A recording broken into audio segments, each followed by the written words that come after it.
Welcome to the Frederick Democrats video cast on our YouTube channel. I'm Josh Kramer, and with me today is Sue Johnson, who is a candidate for the Frederick County Board of Education.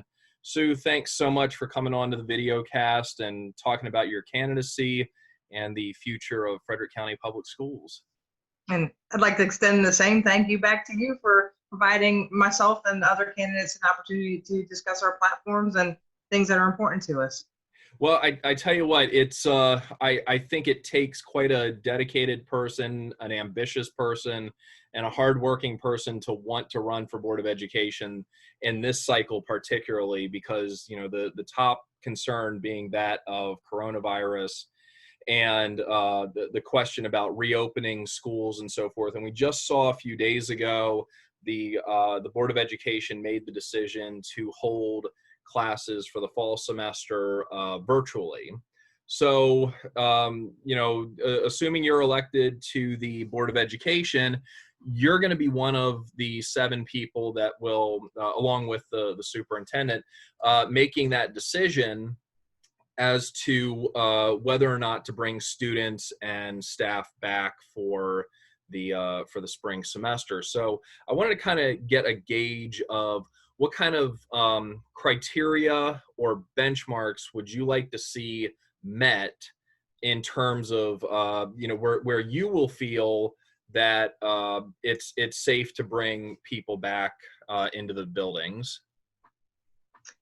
Oh, I think that it's a great question. And in terms of basic rubrics, someone had asked me that already. And I said, really, before we can even entertain the thought of students coming back on campus, I think the Board of Education needs to have a certain number of meetings in person themselves before making a decision to open up our buildings for students to come on campus. And due to my background at being a professor at Frederick Community College for, I hate to say, over 2 decades, I'm really fully aware of like our student populations and our local resources that we have to help us make those kind of decisions, whether it's the health department or the Department of Fire and Rescue Service, where they have a lot of data captured on the caseloads, where the cases are concentrated.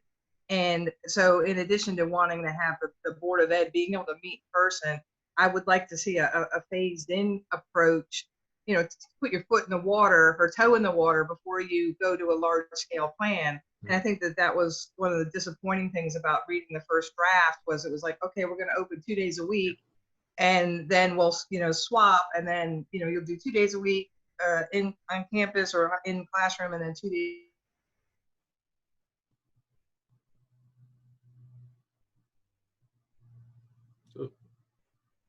I think we have some issues with our video here. Virtually, and then we'll have. I think we had some issues there for a second. Whose internet connection is unstable? Yeah, I'm not sure. But last thing I heard in there was, you were talking about the draft and the kind of opening the buildings 2 days a week and some concern about this kind of, you were saying that there, maybe a more phased in approach versus going full in. Yeah. I mean, and to your point about the Board of Education holding meetings, I think that is certainly a fair point. And if I were a teacher in Frederick County Public Schools, I'd probably make that, if I was told to report to work, but they're not holding those meetings, I guess, I'd be a little upset myself. So I think that's, yeah. Well, so, that's, of course, one issue. It's probably the biggest one, which is why I asked that question first. But there's also been some talk recently about the school resource officers, known as the SROs. Right. And for those who might not be as aware of all of it, originally they started being put in schools following the Columbine shooting back in 1999, I think. And then the idea was that they were there to be a deterrent, to protect against school shootings. School shootings, of course, have continued. We've seen, I brought up in a previous interview with a candidate about, Parkland and how the SRO there at that school in Florida was armed with a handgun. And of course, you have in many of these situations, shooters are coming in with so-called assault rifles and so forth. And it's kind of difficult to go after someone who's got an assault rifle when you have a pistol. And then the other issue in terms of the effectiveness of these SROs, or criticisms really, of them, is when we look at the rates of students who are charged with crimes and the disproportionate number of minority students versus white students. And we can also look at that in terms of, just regular administrative stuff versus suspension rates and so forth. But what do you see as the role of these SROs, and what kind of role would you like to see them take in the future with you on the Board of Education? I would like to continue having SROs, school resource officers, in our schools. I would have a concern about the public and our students and teachers leaning on the SRO to be the blanket of safety for the school, because safety is going to start with everybody. And I think the Parkland shooting was over in 6 minutes. So if you try to imagine something happening at like Urbana High School, do you think it's even possible for someone who's armed to get from one end of the campus to the other to potentially, disarm or disengage an assailant? So my approach on that would be, our school resource officers are sworn police officers. They're in law enforcement, and they have these additional duties of being a positive community relations model for our students. And I would like to see that element of it enhanced. Now, I have not personally heard one negative comment about existing school resource officers, and I personally know some. Mm-hmm. So, and I frequently speak with students at the school age, particularly in high school, because that's where we'll see more of them. So I would like to see their role enhanced from not just being concerned about the law enforcement and issuing citations or making arrests, but really having a good feel for what's going on in the school, like kind of community policing, where if they might be able to identify a student that might be of concern before and some kind of action would happen. So yeah. I would support that, and I would like to see more community involvement in supporting our school resources. Yeah, and just personal experience, I've seen both ends of this, and one thing being I think the SROs have a great opportunity to build those relationships with students, people who are going to be adults in the community soon, and it is an opportunity to build trust. It just, I guess we have to make sure that it's being used that way too. Well, don't you think there's a larger conversation there about disproportionate, school issues of school discipline? And that's, you can't peg that all on the school system. Yeah. That's coming from our community. So I think there are larger issues in there, and the school system needs to play a role in that. Most certainly. Definitely. So, of course, one of the big issues for education is always going to be funding. It's and the Board of Education, like any other county agency or department, does not get to decide how much money they're going to get. The county will make that decision, and then the Board of Education has to make the determination of how they want to use those funds.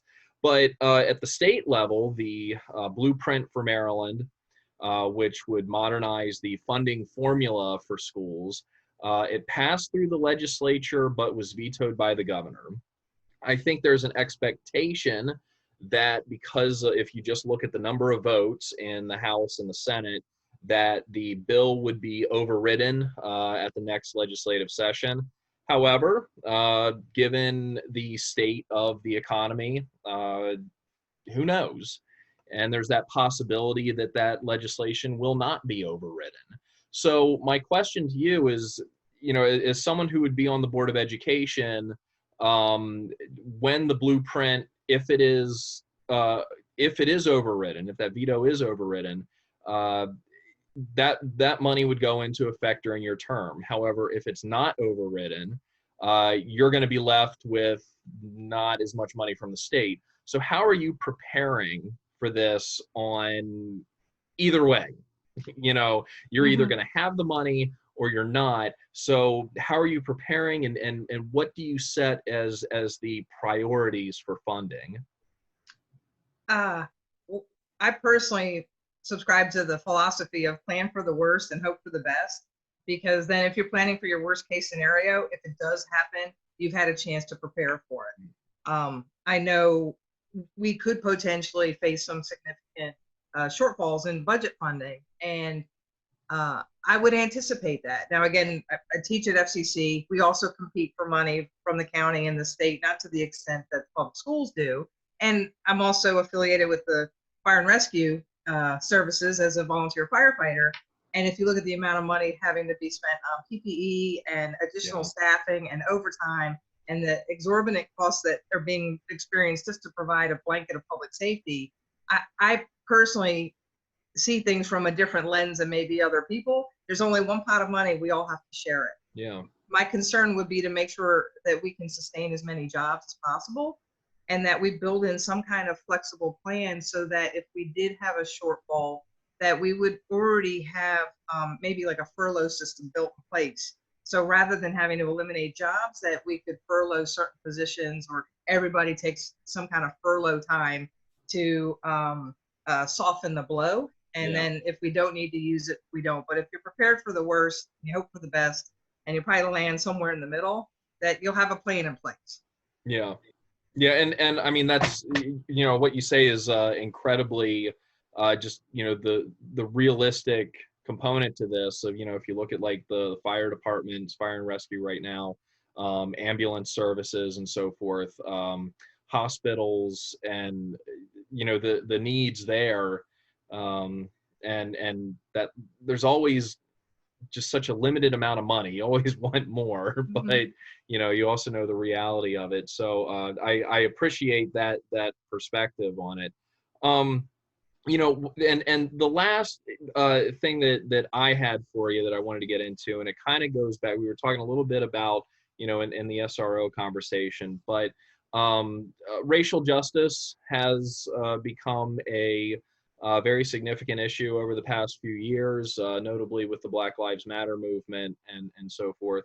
And we've seen in Frederick County schools there is there was this town hall, the End Racism FCPS, and there were several students and former students who came to talk about their experiences in Frederick County schools. And it's not to single Frederick County Public Schools out on this issue, because I think it exists everywhere.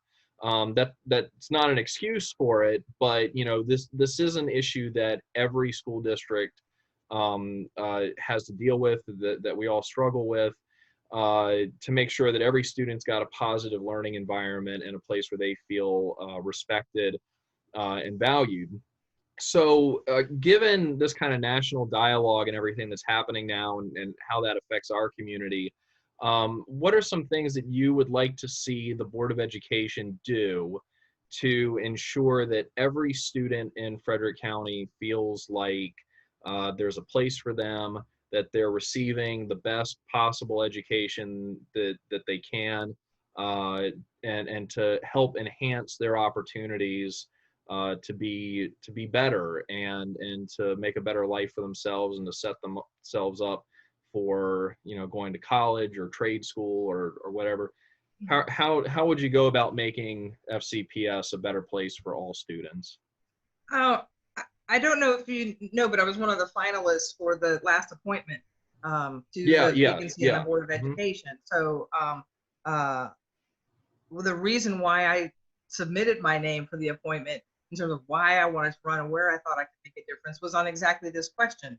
So if you look back at my interview from December with the county council members, that was the area that I brought up that I thought that our public school system could use some help with, and something that I felt like I could bring to the table in that respect. Because one thing, if you look at our community and you look at our leadership positions, all right, I don't know if you know how many judges we have in Frederick County. Do you know how many of them are Black and brown? You look I at our actually county, don't, and I feel yeah. like that's some information I should know, but I don't. Well, there is like zero. Yeah. And then you look at our county council. There's not a lot of diversity there. In fact, when we had the council had their meeting with the to select their finalists, Cavante Duckett, a friend of mine, Yeah. came and actually made testimony to the fact that the county talks a game, but we're not delivering on that. And so I was very heartwarmed to see him there, Yeah. because he brought out some good points. And those are uncomfortable conversations. But if you're trying to build a community, you need to have people in leadership positions, and from top to bottom, that reflect our community. And you Yeah. don't see that in the public school system. So someone taking EN 101 dual enrollment right now in the public schools with FCC has a 0% chance of having an instructor of color. If they come on campus to FCC, it'd be about a 33% chance that there will be some diversity in their instructor. So Yeah. I think there's immediate things that the school board could and should be doing. And I don't want to reflect on the past, but I certainly can say what I would want to promote in the future. And it is exactly, these conversations are things that I was bringing up in December before it became a national spotlight. Yeah. Yeah. Yeah, it's and I completely agree. I think it'd be great to see more diversity in the teaching staff. I think it's helpful not just for the students, but for the teachers themselves too, to have somebody else that they can go to, that they can learn from. Teachers learn from each other. Mm-hmm. Whether it's things like lesson plan development, and all sorts of professional development. And I think it would go a long way if we had more diversity there. Mm-hmm. Yeah. So I would start right there. And Yeah. you make a really good point that everybody should feel that they're important and included in our school system. Yeah. And there's a Yeah. lot of ways that you could help improve that. Yeah. And that, the school system is a place that wants everybody, regardless of race, socioeconomic status, religion, gender identity, to Yep. that this is a place where they can thrive and set themselves up for a good life. Mm-hmm. Yeah. Well, I wanted to give you an opportunity, if there's any other issues that you wanted to make sure that you brought up that, to help the voters in making their decision in November. Is there any issues that you wanted to bring up that are particularly important to you? And I also wanted to give you the opportunity to plug a website, Facebook page, anywhere where people can donate to your campaign, that kind of stuff, or Sure. volunteer. Okay, thanks. My concern is that as a 20+ year resident of Frederick County and a teacher in Frederick County with over 3,000 former students at this point, I want to make sure that Frederick County is known for excellence in education. So in the Livable Frederick Plan, which has been adopted by the county, if you turn up, I don't know the page number exactly, but maybe 28 or 29, there's a statement in there that says Frederick County is known for excellence in education. And so I would want to make sure we're doing everything we can to have that be a reality and not an aspiration. I think the county executive does a wonderful job supporting education, and I think we always need to have a county executive and county council that has great concern for quality education. And I think I have good relationships with all members of the county council, and I think that that's something that I can bring to the table if elected to the Board of Education. And as a mom of a student in a rising third grader in Frederick County Public Schools, and also active in the community, I just think I'd be well poised to make decisions that would benefit our student body as a whole. I'm very pro Frederick County, and I wouldn't be afraid to go to Annapolis and say, hey, we need this here in Frederick.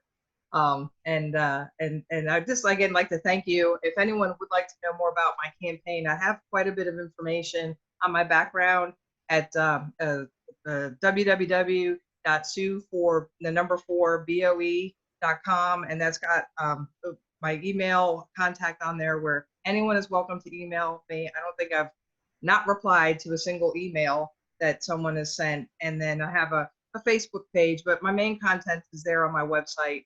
I would encourage anyone to go to that, and then feel free to reach out. And I'd be happy to listen to anyone's concerns, no matter who you are.